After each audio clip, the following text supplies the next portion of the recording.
Nah, udah ngaku dosa tapi kan hukuman masih ada.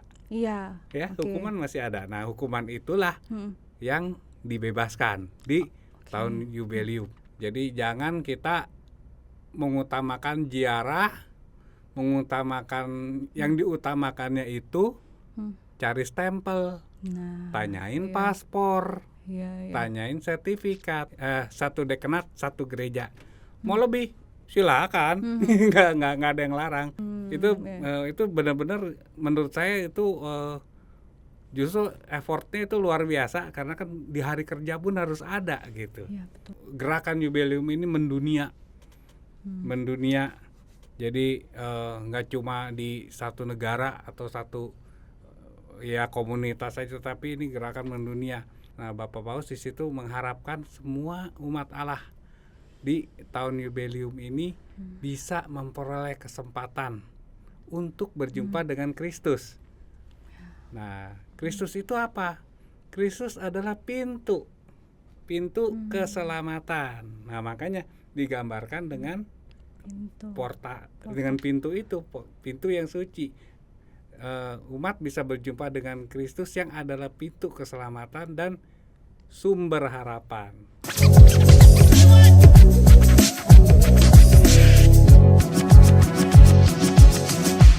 Halo Paroki Tangerang, apa kabar? Selamat datang di Ngulik, Ngobrol Lika-Liku Katolik, episode ke-16. Yeay! Hari ini kita bakal ngobrolin hal yang viral banget dari tahun kemarin sebenarnya. Dari November 2024 tuh sudah wirawiri gitu ya di sosial media kita semua gitu. Ada yang tahu nggak apa? Nih, aku punya clue. Cluenya ada 4 tokoh nih, ya. Ada 4 tokoh.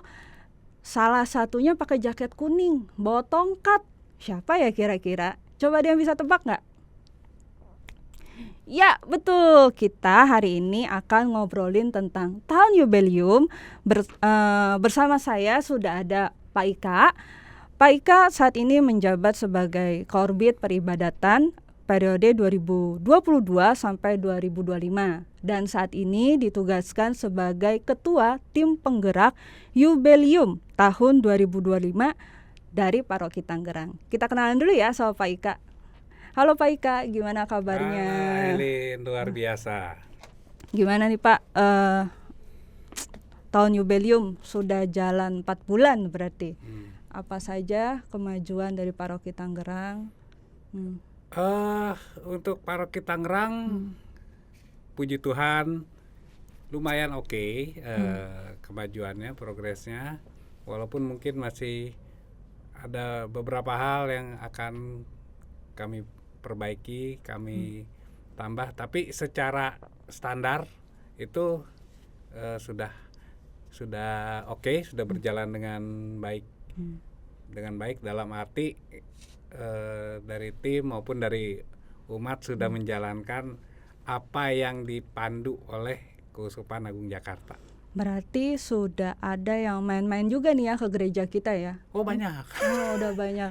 Data terakhir boleh saya spill itu per minggu lalu itu sudah tembus angka 4.000. Banyak loh. Wow, banyak sekali. Iya, banyak banget. Hmm. Itu biasa mereka datang dalam rombongan besar atau rombongan kecil seperti keluarga gitu, hanya beberapa keluarga atau langsung besar gitu? Variatif. Jadi bahkan ada yang datang sendirian ada. Kebetulan waktu itu pas saya lagi datang, lihat tuh ada sendirian. Ada juga yang dari Papua. Waktu itu 2 orang Papua. Jauh banget ya. Lagi sekalian kesini, oh gitu. Ada juga yang pakai bus, ada pakai elf, gitu. Variatif. Variatif. Ya. Hebat sekali ya kalau sampai dari Papua datang gitu. Itu mungkin lagi main ke Jakarta, Tangerang, terus datang gitu ya? Katanya sih begitu. Pas lagi, ya tapi emang ada niat juga sih. Iya. Niat juga untuk berziarah. Terima kasih teman-teman yang sudah datang ke Paroki Tangerang. Nah, bisa diceritain nggak Pak, sebenarnya tim penggerak tahun Yubelium tuh apa gitu? Jadi waktu itu juga kami diundang kan ke Samadi. Jadi waktu itu dibicarakan pertama di rapat DPH nih. Siapa nih Ya udah saya dikenal, ditunjuk rame-rame. Ya sudah Pak Ika aja kata dia. Ya udah.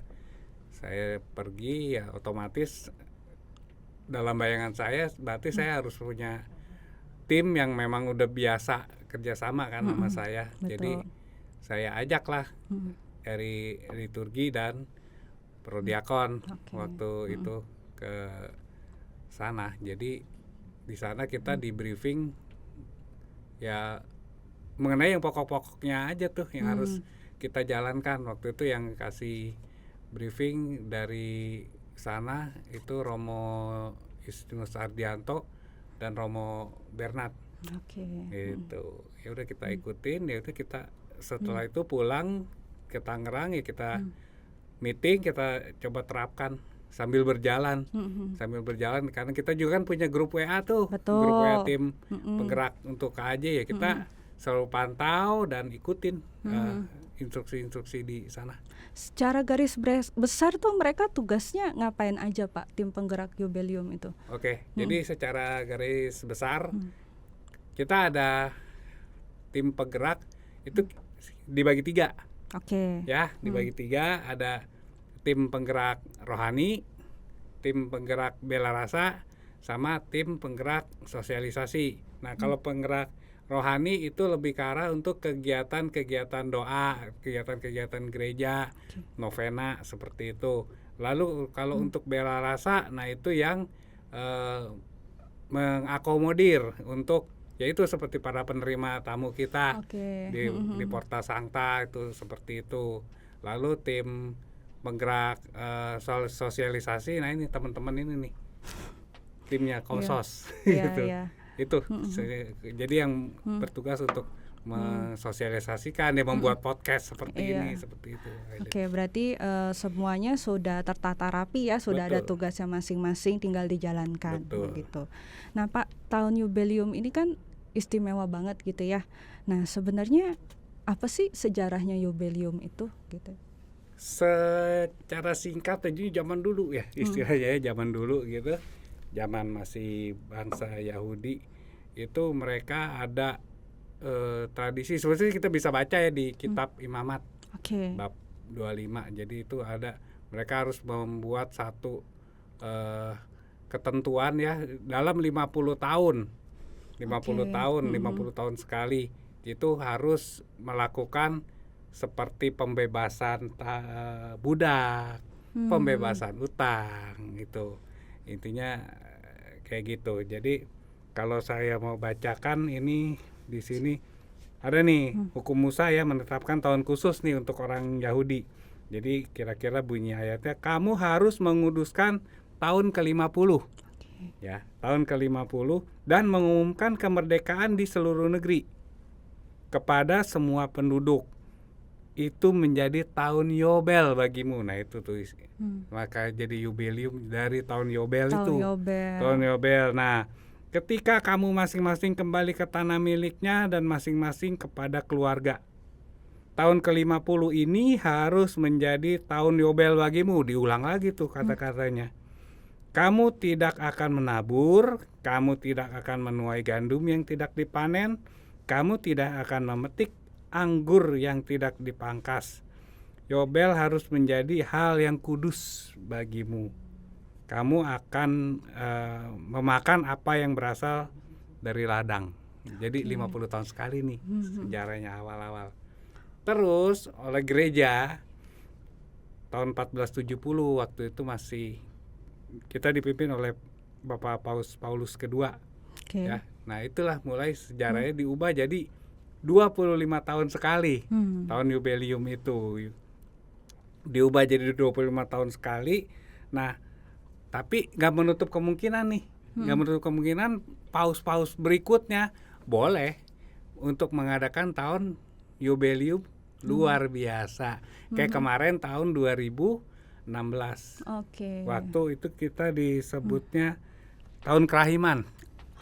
Itu dia. Itu kurang lebih sejarah. Iya.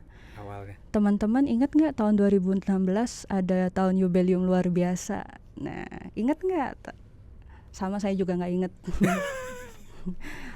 Jadi coba aku simpulin sebenarnya tahun jubileum itu udah ada gitu ya.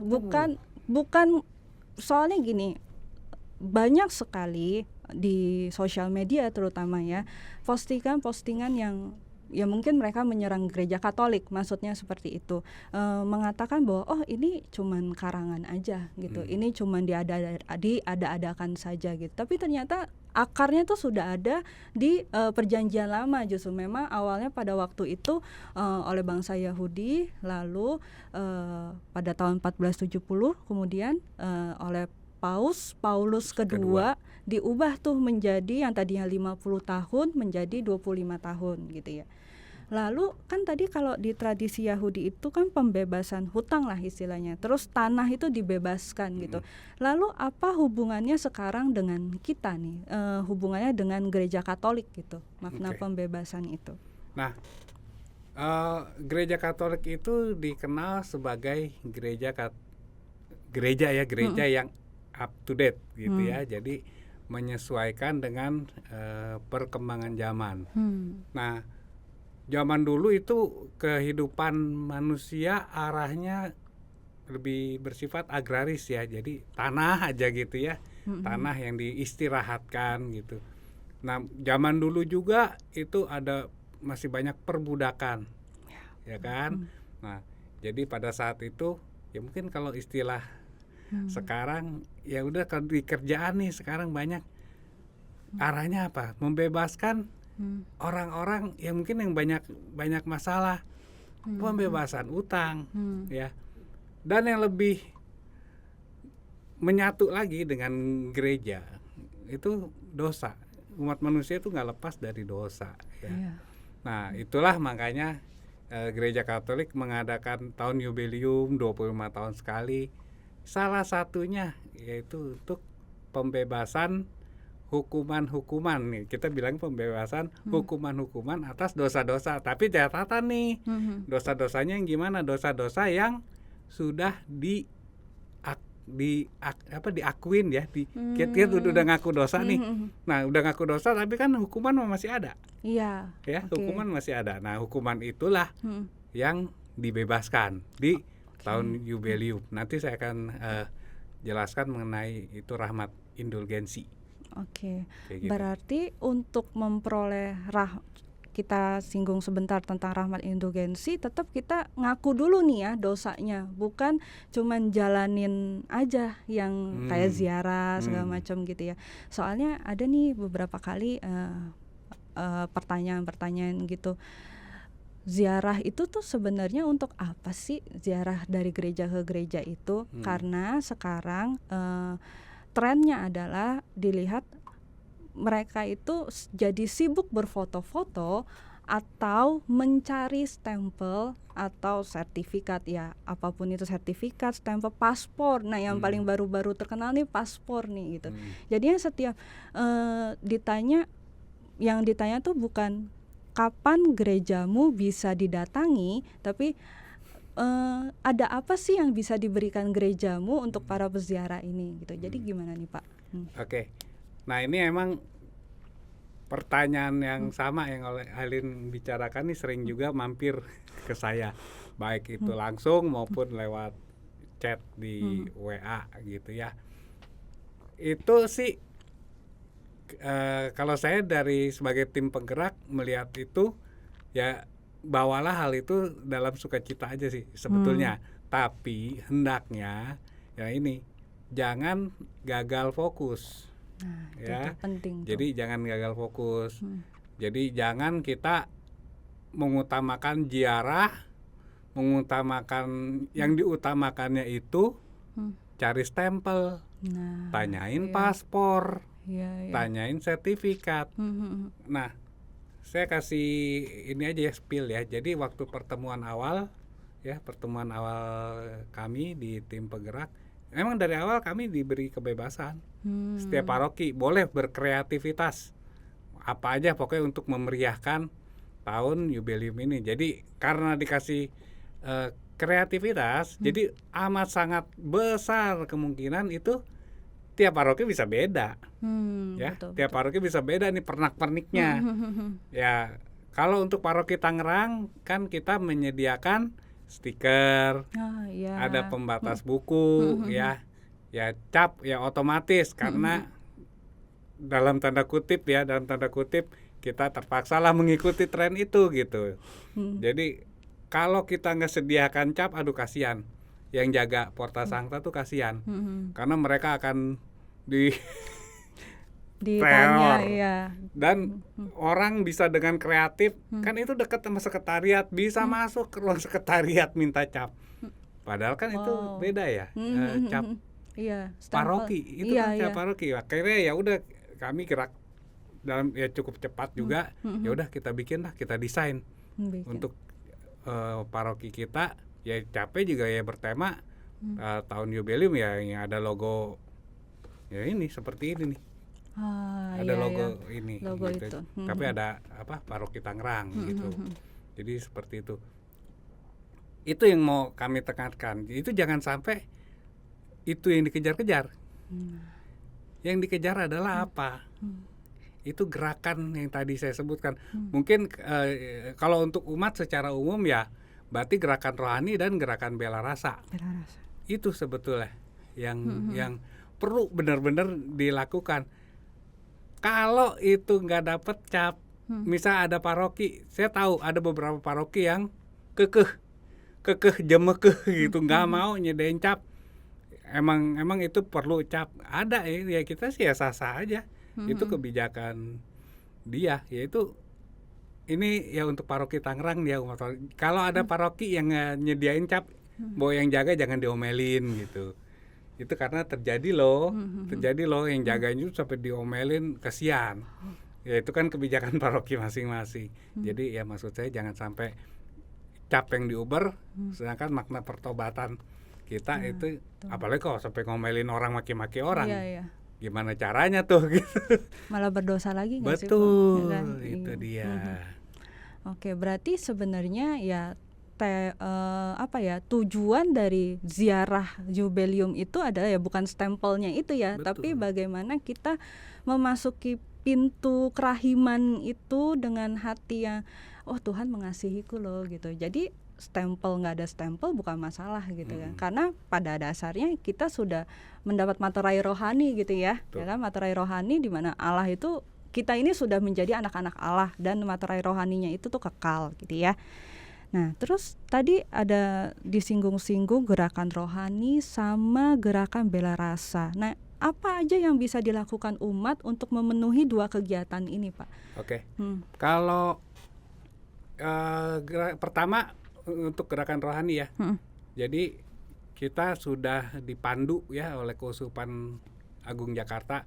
Mungkin bisa berbeda dengan keuskupan lain, tapi karena kita berada di Keuskupan Agung Jakarta, maka Keuskupan Agung Jakarta itu untuk gerakan rohani dianjurkan, apa yang perlu dilakukan adalah yang pertama itu yang harus ya udah umum lah ya, mengikuti misa setiap minggu. Ya itu kan sebetulnya ya udah perintah gereja dan udah perintah gereja kan, mengikuti misa setiap minggu dan perayaan yang disamakan dengan hari Minggu.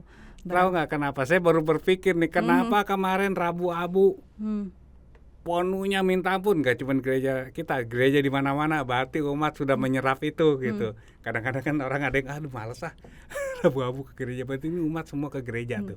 Makanya gereja penuh. Itu satu ya, mengikuti perayaan Ekaristi setiap hari Minggu dan perayaan yang disamakan dengan hari Minggu. Kedua, melakukan pengakuan dosa. Itu dia. Ya, pengakuan dosa. Kebetulan di Paroki Tangerang untuk masa tahun jubileum ini dimulai waktu dari Jumat kemarin, setelah Rabu Abu itu ada tuh pengakuan dosa jubileum. Dilakukan sebelum misa harian. Ya, kita mulai itu misa harian kan jam 6 mulainya. Ya, kita mulai dari jam setengah 5 sampai setengah 6. Habis itu ya jeda dulu karena romo juga kan harus siap-siap. Habis itu setelah misa, kalau misa harian kan cepet tuh, paling jam 6.30, 6.45 udah selesai. Nah habis itu kalau yang udah kadung ngantri ya lanjut lagi. Lanjut aja. Dan balik-balik tergantung kesediaan romonya juga. Kalau romonya mau sampai malam, puji Tuhan, terima kasih romo gitu. Tapi ada juga kan romo yang harus ada Betul. acara lagi, ada keperluan lagi, ya kita ada cut itu sampai jam 7 ya, sampai jam 7. Kalau nggak sempet ya udah nanti minggu depan datang lagi gitu. Tapi kadang-kadang romo-romo kita baik loh, jadi kadang mereka ya udah dilayanin aja Dilayani ya. gitu. Puji Tuhan. Puji Tuhan. Itu pengakuan dosa.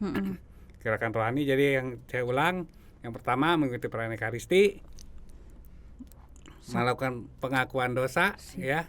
Yang ketiga itu mengikuti ini novena nih, jangan lupa nih. Novena tahun Yubelium. Nah, novena tahun Yubelium ini kapan diadain? Diadakannya berbarengan nih nanti dengan novena menanti Roh Kudus. Oke, Gitu. berarti setelah Paskah tuh ya. Betul, ya kan? Nah, itu yang digariskan ya untuk gerakan rohani. Nah, gerakan bela rasa sekarang, gerakan bela rasa. Nah, ini yang paling banyak dilakukan. Ziarah. Nah, iya. Nah, orang pasti pertanyaan, kok kenapa jadi ziarah?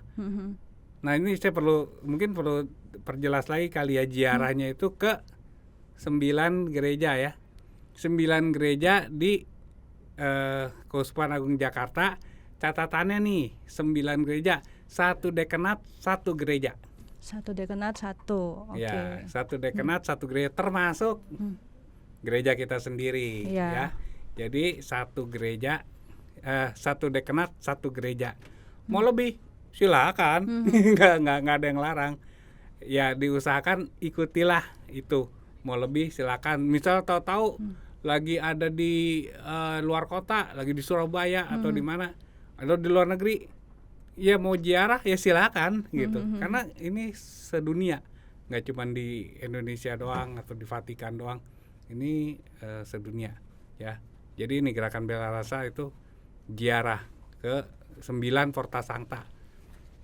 Kok disebut bela rasa ya? Ziarah kan itu ya. Nah di ziarah ini hendaknya kita memberikan satu persembahan kasih ke gereja yang kita kunjungin. Makanya tuh di tiap gereja ada tuh kotak-kotak, termasuk di gereja kita. Ada betul. Kayak kotak untuk sumbangan. Nah itu, yaitu untuk amal kasih. Nah itu dananya akan dikelola lagi ya untuk kegiatan-kegiatan di tahun Yubelium ini ya, pastinya untuk kegiatan Yubelium. Amal kasih ya. Nah itu ziarah.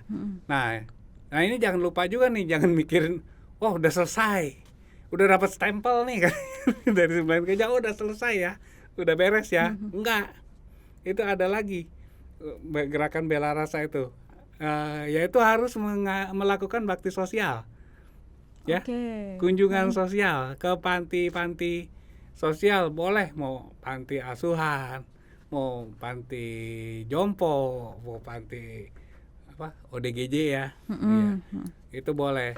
Nah terus mau habis itu ada lagi, nah ini connect juga dengan APP, melakukan gerakan kepedulian transformatif. Nah itu ada tuh kalau maka ikut nanti tuh kegiatan-kegiatan APP kan bulan ini ya. Betul. Nah itu, jadi itu juga tuh gerakan dari gerakan bela rasa. Tambahan lagi nih, kalau di paroki kita, paroki Tangerang, ya saya memandangnya dengan membantu tim kita nih, tim gerakan bela rasa. Nah itu kan kita bergilir tuh, jaga. Itu juga tuh, itu termasuk tuh. Itu benar-benar menurut saya itu justru effortnya itu luar biasa, karena kan di hari kerja pun harus ada gitu. Iya, betul. Dan itu kita bikin itu 3 shift. Ya, 3 shift. Jadi kita udah janjian di paroki KAJ, bukanya itu dari jam 8 pagi sampai jam 8 malam. Nah, itu kita bagi dalam 3 shift. Nah, itu nanti misalnya Bapak, Ibu, teman-teman UMK ya, diminta bantuan untuk jaga ya. Kalau ada waktunya boleh bantu-bantu gitu. Berarti 3 shift itu harus ada orangnya tuh ya, harus berjaga siaga di situ ya. Oh iya, untuk orang biasa sekitar 2 sampai 4 orang. Oh, 2 sampai 4 orang. Ya, nah ntar dikasih selama jaga dikasih itu tuh kan ada tuh rompi. Oh, rompi. Rompi Iya, yang iya. warnanya sesuai dengan ini nih. Ada tuh. Iya, ya, Luce dan Gitu. teman-teman ya. Iya, gitu. Oke, berarti tadi apa yang bisa dilakukan umat tuh berarti ada 2, gerakan rohani sama bela rasa. Berarti kalau gerakan rohani kan tadi novena, novena tahun jubileum itu nanti menjelang, berarti pas mau Pentakosta ya itu ya berarti Gitu. ya. Kalau dulu kan ada novena itu barengan novena Roh Kudus ya. Nah itu nanti kita barengan di situ. sama novena jubileum. Oke. Jadi nanti teksnya pun kita akan mengikuti panduan dari KAJ. Jadi nanti udah di teks itu udah termasuk novena jubileum dan novena Roh Kudus. Oke. Gitu. Berarti teman-teman jangan takut untuk kehilangan informasi nih, karena nanti pasti akan kita umumkan gitu ya. Akan pasti kita umumkan. Terus yang kedua adalah misa. Nah, misa itu ya sebenarnya kalau misa itu kan emang sudah wajib ya kita hari Minggu dan hari raya yang disamakan dengan hari Minggu gitu ya. Lalu yang ketiga dari gerakan rohani itu ada penerimaan sakramen tobat pengakuan dosa. Lalu tadi yang keempat mendoakan intensi Bapa Suci. Nah, intensi ini ada di mana? Sudah udah ada ya? Ada di panduan tahun jubileum itu sudah ada ya. Jadi kalau kita ziarah kan ada tuh di teks doa. Nah, itu ada tuh intensi doa Bapa Suci. Nah, itu tiap bulan berbeda tuh. Jadi Januari, Februari, Maret itu doanya beda. Nah, saya baru ingat untuk intensi doa itu. Jadi ada juga yang tanya sama saya, kalau nggak ziarah berarti nggak didoain dong. Doain dong. Kan kalau doa nggak harus pas lagi ziarah aja. Iya. Lagi di rumah, lagi sambil berdoa, mau doa apapun itu ya selipkanlah doa intensi Bapa Suci itu. Jadi nggak harus pas lagi ziarah. Kalau lagi ziarah berarti kesimpulannya kita 12 dong. 12 kali ziarah, itu ada 12 gitu.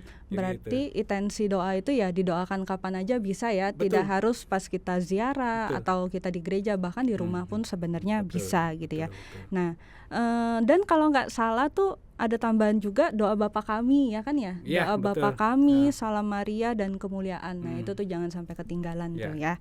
Ada di teksnya. Jadi ikutin aja teksnya. Iya. Betul, ada teks, dibaca-baca teksnya.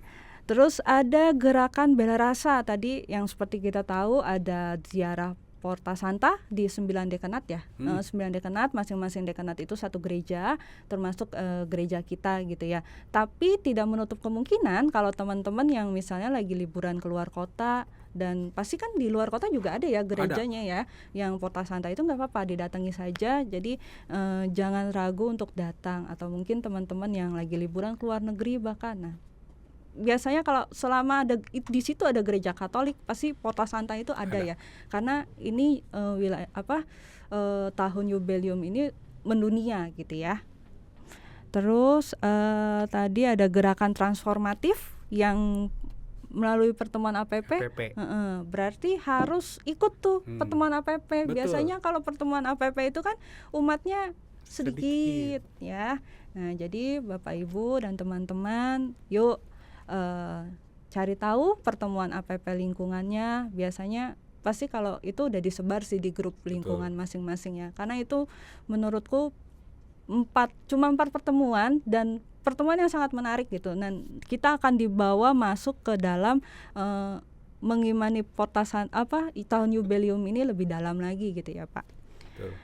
Lalu sudah itu aja mungkin dari gerakan bela rasa. Ada yang kurang? Oh, baksos. Iya betul. Itu penting itu.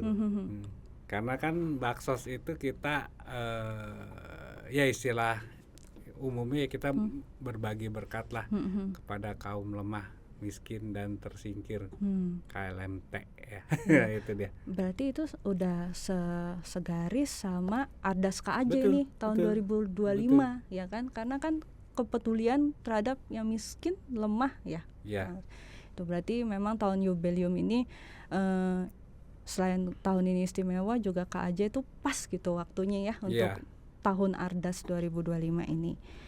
Nah, terus tadi dalam rangka tahun jubileum sudah dijelaskan oleh Pak Ika kita ada sakramen tobat setiap misa harian, berarti yang hari Jumat apa? Hari Jumat. Hari Jumat. Nah, setiap misa harian di hari Jumat ya Bapak Ibu dan teman-teman, itu dimulai dari 4:30 ya. 4:30, terus nanti sampai 5:30, lalu lanjut misa harian. Setelah misa bisa dilanjutkan lagi. Bisa dilanjutkan lagi, dan biasanya sampai jam 7 kalau sesuai jadwal. Tapi kalau ada yang menunggu nggak apa-apa, nunggu aja gitu. Biasanya Romo pun akan melayani kok sebenarnya gitu.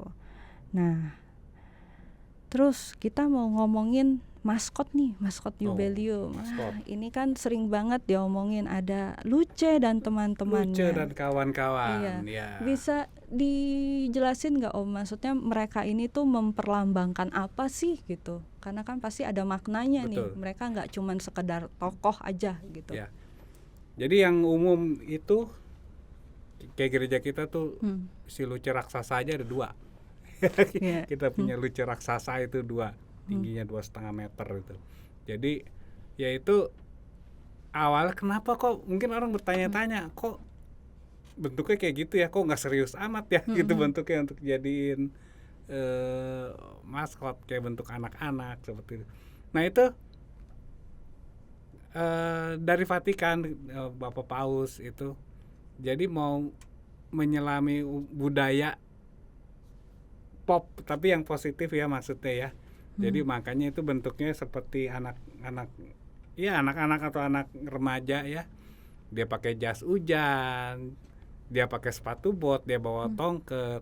Nah, namanya juga berziarah nih jadinya ya, berziarah. Jadi si Luce ini dan teman-temannya dengan jaketnya yang berbagai warna itu, merah, kuning, hijau di langit yang biru ya, kebetulan bisa sama gitu.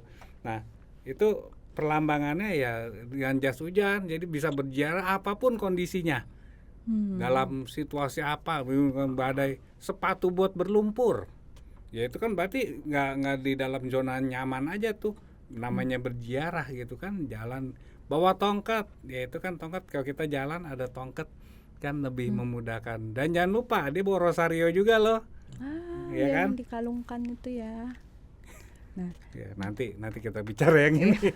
Ya, ada rosario juga. Jadi rosario itu harapan, lambang harapan. Jadi seperti itulah gambarannya. Nah, merah, kuning, hijau, biru ini internasional ya. Jadi emang yaitu bukti itu gerakan jubileum ini mendunia. Jadi nggak cuma di satu negara atau satu ya komunitas saja, tapi ini gerakan mendunia. Mau ke yang saya tahu karena teman ada ke Vietnam pun itu ya mirip lah sama gitu. Gitu. Tapi ada juga itu di luar negeri sama, di luar kota kadang-kadang ya ada juga mungkin yang ala kadarnya biasa itu, tapi pada dasarnya semua kita merayakan tahun jubileum ini ya dengan maskot teman-teman kecil kita ini gitu. Ya, dan kehadiran mereka ini, tokoh-tokoh ini juga semakin menyemarakan ya sebenarnya dengan warna-warnanya yang mengingatkan kita bahwa beragam nih gitu kan. Jadi gereja Katolik itu bukan cuman untuk satu kalangan tertentu, satu komunitas tertentu, satu negara tertentu, tapi dimanapun gereja Katolik itu berdiri, dia merangkul semuanya gitu. Betul, ya Pak. Betul. Nah, selain si Luce dan teman-teman, yang gak asing di telinga kita sudah pasti Porta Santa kan, karena kita juga ziarah harus melewati pintu itu. Nah, sebenarnya makna Porta Santa ini tuh apa? Lalu kenapa disimbolkan, kita menyebutnya disimbolkan tuh dengan pintu gitu. Oke. Porta Santa ya mungkin semua secara umum umat tahu ya artinya porta pintu, Sancta suci, Porta Sancta pintu suci ya. Nah, pertanyaan Aileen kan, kok pintu sih? gitu ya. Ternyata kok pintu sih, bukannya jendela gitu. Nah, pintu. Nah, kalau berdasarkan dari bula Spes non confundit itu harapan yang tidak mengecewakan yang dikeluarkan oleh Bapak Suci Paus Fransiskus ya di situ. Nah, Bapak Paus di situ mengharapkan semua umat Allah di tahun jubileum ini bisa memperoleh kesempatan untuk berjumpa dengan Kristus. Nah, Kristus itu apa? Kristus adalah pintu keselamatan. Nah, makanya digambarkan dengan Pintu. dengan pintu itu, pintu yang suci. Umat bisa berjumpa dengan Kristus yang adalah pintu keselamatan dan sumber harapan. Gitu. Makanya kenapa digambarinnya dengan pintu. Dan pintu yang kita sebut sebagai pintu suci. Iya, Gitu, iya. Helin. Pintu suci. Ya. Oke. Nah, terus bener nggak sih Pak, katanya ada Porta Santa tuh yang hanya dibuka pas tahun jubileum aja gitu. Betul. Jadi, nah itu emang ini udah tradisinya bahkan udah dari zaman dulu kan. Nah itu ada di Vatikan nih. Empat ada Porta Santa yang di Basilika Santo Petrus. Ya. Itu yang banyak kita lihat, yang Bapak Suci Paus Fransiskus yang membuka. Nah itu di Basilika Santo Petrus. Ada lagi di Basilika Agung Yohanes Lateran. Ya itu di Vatikan juga. Lalu ada lagi Basilika Santo Paulus. Dan satu lagi Basilika Maria Maggiore. Jadi emang empat pintu ini emang yang udah dari dulu itu menjalankan tradisi tahun jubileum tiap 25 tahun sekali itu dibuka gitu ya, gitu. dibuka selebar-lebarnya gitu. Betul. Makanya Porta Santa kita juga sebenarnya tidak tertutup tuh ya Pak ya. Iya, Dia betul. dibuka kan ya, selalu terbuka, Betul, selalu terbuka. Nah, terus ada pertanyaan lagi nih Pak dari teman-teman. Apakah kita kan tadi setelah ziarah 9 gereja gitu ya, haruskah kita ziarah sampai ke Roma atau Vatikan gitu? Itu kan pasti ada pertanyaan seperti itu. Kalau pertanyaannya harus apa enggak, yang jelas enggak. Enggak ya. Kan ongkosnya juga lumayan ya Iya, ke sana. iya. Tapi puji Tuhan kalau bisa ke sana. Jadi ziarah ini kita mengikuti apa yang sudah dipandu oleh Keuskupan Agung Jakarta aja. Jadi yang ke 9 gereja di 9 dekanat itu gitu. Jadi cukup itu yang kita jalankan. Mau lebih boleh. Ya kalau bisa ya jangan kurang lah gitu kan. Iya. Cuma 9 gereja masa kurang. Betul. Bahkan saya sering dapat saking niatnya itu sekali jalan 9 gereja. Waduh itu sih menurut saya capek juga sih, bisa dari pagi sampai malam. Jadi tim kita nih, tim kami itu pernah terima request jam 6 bisa nggak? Wow. Ada yang buka, waduh. Saya bilang ya udah terserah yang jaga deh, kalau memang mereka menyanggupi ya silakan gitu. Kalau enggak ya paling ntar cuma diterima sama Pak Satpam aja gitu. Kayak gitu. Ya karena kan kita biar gimana udah komitmen dari ya walaupun ceritanya katanya dibuka terus-terusan ya cuman kan kita harus realistis lah ya, kan harus ada yang jaga, nggak mungkin jaga jam 3 pagi, kasihan amat itu gitu ya. Ya kayak dari kita udah sepakat di tim penggerak jubileum KAJ dari jam 8 pagi sampai jam 8 malam gitu. Jadi kalau bilang harus nggak ke Roma ya enggak lah gitu. Berarti sebenarnya ya tidak harus ke Roma ya. Bahkan sebenarnya kita ya udah jalani dulu aja yang sudah ditetapkan. Nanti kalau memang ada rezekinya, mungkin kalau memang bisa ya silakan gitu. Tapi kalau misalnya yang nggak bisa, jangan menjadikan itu sebagai suatu beban gitu ya Pak. Jadi sedih gitu, aduh nggak bisa nih ke Roma. It's okay gitu, yang penting jalani aja dulu nih yang sudah ditetapkan oleh KAJ gitu ya. Nah terus gini, ada pertanyaan lagi kan, ya kita tidak menutup kemungkinan kita sebagai manusia tuh nggak semuanya sehat gitu ya. Ada juga mungkin yang sakit atau karena usia tua atau mungkin karena bekerja di saking sibuknya tidak punya waktu, tidak bisa nih menjalankan ziarah ini. Apakah mereka yang tidak berziarah menjadi dosa nih?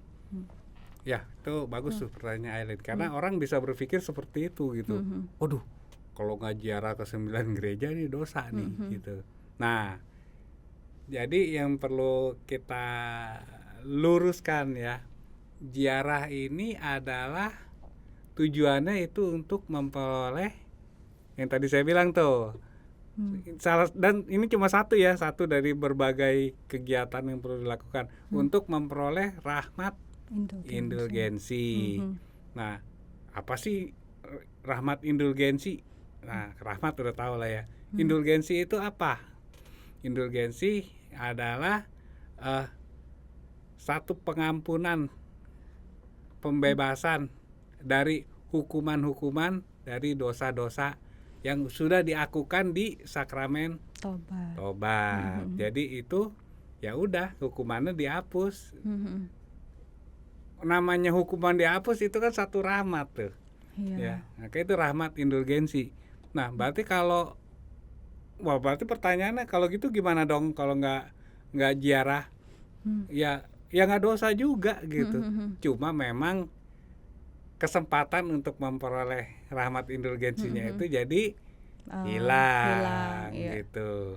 Jadi ya ini makanya diusahakanlah, berdoalah supaya kita bisa sehat, supaya kita bisa melakukan semua kegiatan yang digariskan oleh Tuhan kita supaya bisa memperoleh rahmat indulgensi itu. Nggak dosa, tenang, nggak dosa itu.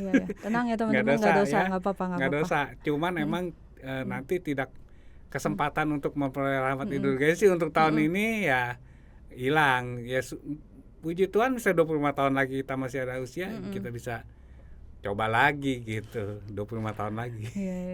Coba lagi. Nah, jadi ya seperti kata Pak Ika, berarti memang tidak berdosa jadinya. Cuman jangan sampai nih karena tidak berdosa jadi jadi malas-malasan ya. Ya udahlah, entar. Ini aja waktu cepet banget ya Pak. Tahu-tahu udah bulan Maret, kita udah bulan ketiga dari tahun jubileum ini. Jadi tahun jubileum tuh sampai kapan ya Pak? Hitungannya. Nanti sampai Januari, tepatnya pada saat Januari 2026 pada saat penutupan masa Natal. Berarti pada saat Epifani. Epifani. Soalnya kan kalau berdasarkan kalau yang waktu Roma itu kan dibukanya tanggal 24 Desember tuh ya kan, malam betul. Natal. Terus di kita tuh bukanya 4 Januari kalau nggak salah. Pada saat Epifani itu. Iya kan? Iya, berarti ditutup lagi ya kurang lebih tanggal segitu lah ya, awal-awal jadi pas satu tahun gitu. Ya, jadi teman-teman, ayo ini tahun yang istimewa, kita kejar rahmat indulgensi itu. Kita kejar sebaik-baiknya, kita manfaatkan waktu ini gitu ya. Nah, 25 tahun sekali loh. Iya, 25 tahun ya ampun. Nah, memang sih ada tahun jubileum luar biasa, tapi kan itu belum tentu ya, belum tentu Paus mengeluarkan itu lagi gitu. Nah, terus tadi aku mau balik lagi. Gimana kalau mereka kan tidak berdosa nih? Gimana mereka yang sakit gitu, yang akhirnya ya mungkin kan sakit, mereka yang terbaring gitu ya. Ada nggak alternatif lain agar mereka pun sebenarnya bisa menerima indulgensi itu tanpa ziarah gitu? Secara ya ini kita bicara ketentuan-ketentuan ya. Jadi yang bisa memperoleh rahmat indulgensi itu yang melakukan apa yang sudah digariskan oleh Bapak Uskup, karena kan Bapak Uskup punya wewenang untuk itu. Nah, Bapak Uskup sudah memandu kita untuk melakukan hal-hal tersebut ya.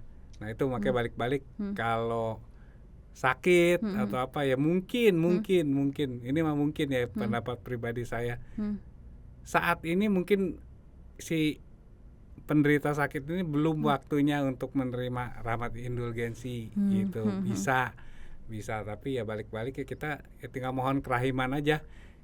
Soalnya ini kan emang kesempatannya ya kesempatan langka, makanya tadi saya bilang berdoalah supaya kita sehat gitu. Supaya kita sehat, supaya kita bisa menjalankan. Ya pengampunan dosa selalu ada. Betul. Pengampunan dosa selalu ada. Tuhan akan selalu mengampuni dosa-dosa kita, apalagi kalau kita mengaku dosa kita di hadapan pastor ya, sudah dapat penitensi segala macam.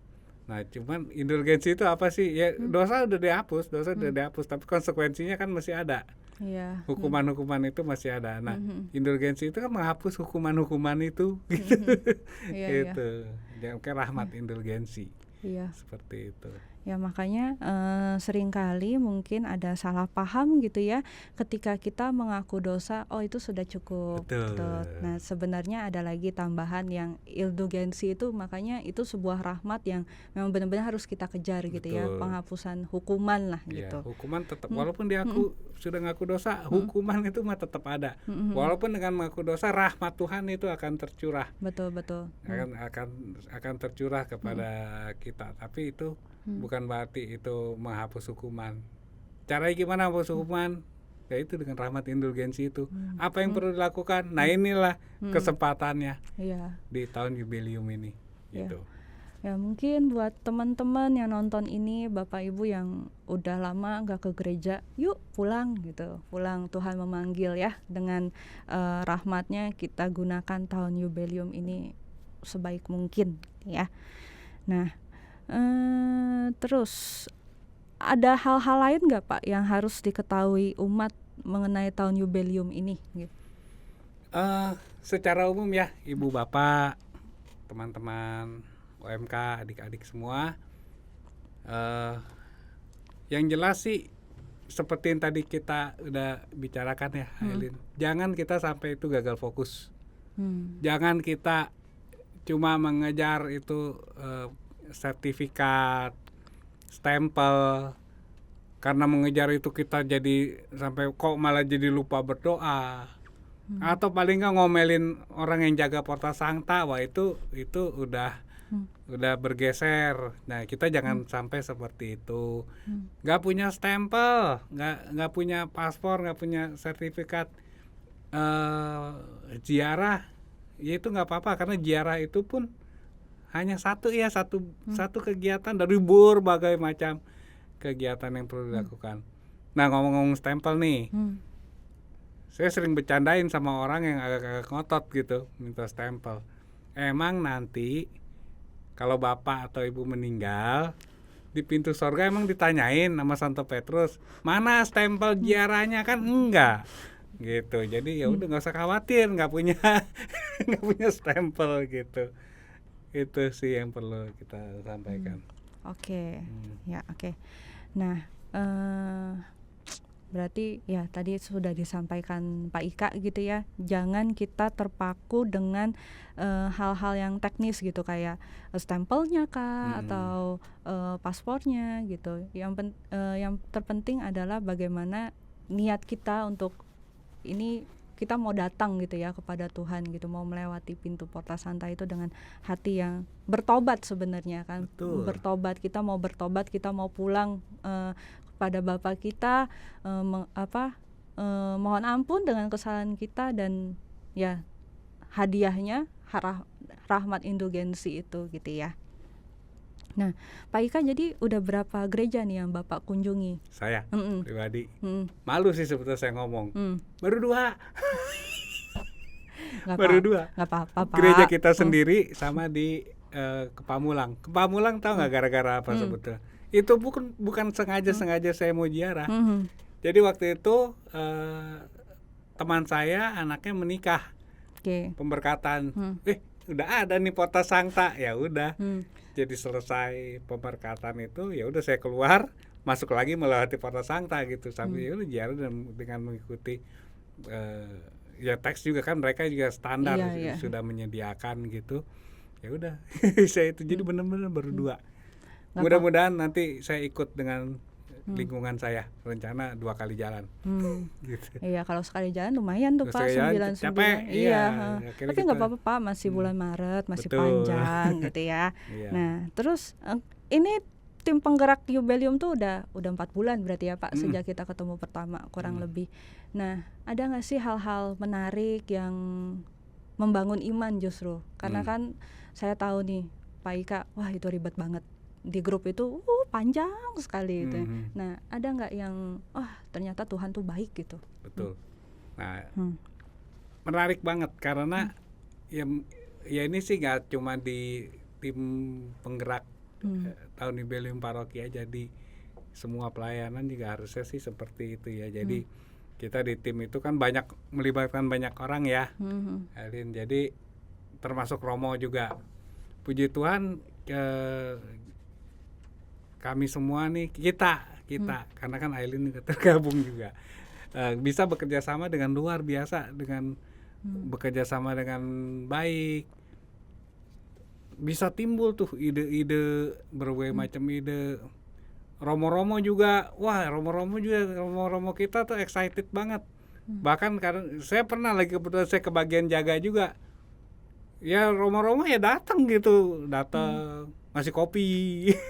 Baik loh romo-romo kita loh. Iya. Ya, jadi dan mereka tuh kadang kalau spontan bisa telepon saya, ini ada ide ini, ada ide itu, masukan ini, masukan itu luar biasa. Jadi karena balik-balik saya yakin karena kita semua itu membawa segala hal dalam doa. Jadi mungkin karakter di tim nih orang beda-beda nih, karakternya tuh beda-beda, tapi bisa bekerja sama dengan ya puji Tuhan bisa bekerja sama dengan baik ya. Saya sih terus terang nggak bakal bisa apa-apa juga, benar-benar itu semua karena tim yang bekerja gitu, dibantu dengan dibantu oleh 4 romo kita yang luar biasa gitu. Semangat tim penggerak Yubelium, masih panjang perjalanan kita. Masih panjang banget sampai tahun depan, bahkan nanti pergantian pengurus kita nggak ngikut.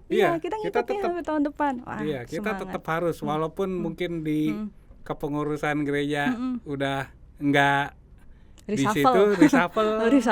Bisa, tapi kita di tim tahun Yubelium tetap orangnya sampai Januari, awal Januari nanti.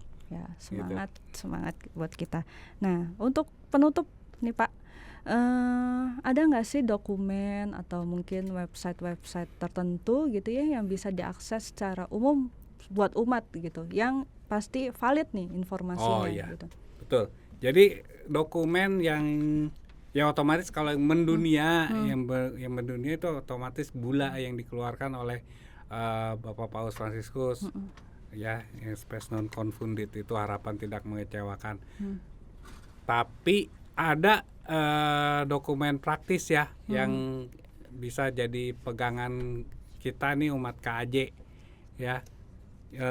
Dokumennya itu mana dia sebentar, leaflet untuk umat KAJ dan panduan tahun Yubelium umat KAJ. Itu sudah disebarkan melalui WA Group Ketua Lingkungan dan Koordinator Wilayah, dan harusnya juga sudah disebarkan juga oleh para ketua lingkungan ke lingkungannya masing-masing gitu. Ya. Berarti ya kalau misalnya website paling balik lagi ke KAJ ya. Betul. Terus sama tadi yang bula itu kayaknya Dokpen KWI sih udah mengeluarkan sih yang versi bahasa Indonesia. Jadi betul. Jadi sebenarnya bisa sih harusnya diakses untuk umat. Dan biasanya kalau toko buku rohani itu biasanya jual tuh, ada biasanya buku kecil-kecil. Nah, tapi nanti itu ya umat yang penting kalau mau tahu lebih banyak ya coba ke KAJ gitu ya, cari-cari website gitu, website KAJ atau browsing lah dokumen-dokumen itu. Oke, Pak Ika, makasih untuk obrolan kita hari ini. Terima kasih sudah hadir di Ngulik. Terima kasih untuk pelayanannya. Salam buat tim penggerak Yubelium. Jangan kapok nanti kalau dipanggil lagi sama Komsos untuk kita ngebahas mungkin akan ada Yubelium edisi kedua gitu ya. Spill aja. Nanti tahun 2033 akan ada lagi tahun Yubelium luar biasa. 2033, cuma nanti temanya seperti apa kita tunggu dari Bapak Suci. Gitu. 30. Kenapa 33? Yesus wafat di usia 33 tahun. Gitu. Iya. Oke, berarti ya 2033 ya. Sehat terus teman-teman ya. Semoga kita sampai ke tahun itu merayakan tahun Yubelium luar biasa berarti. Betul. Ya itu ya. Oke, nah teman-teman terima kasih sudah menyaksikan Ngulik episode 16. Terima kasih sudah menonton sampai akhir. Sampai jumpa di Ngulik selanjutnya. Bye-bye.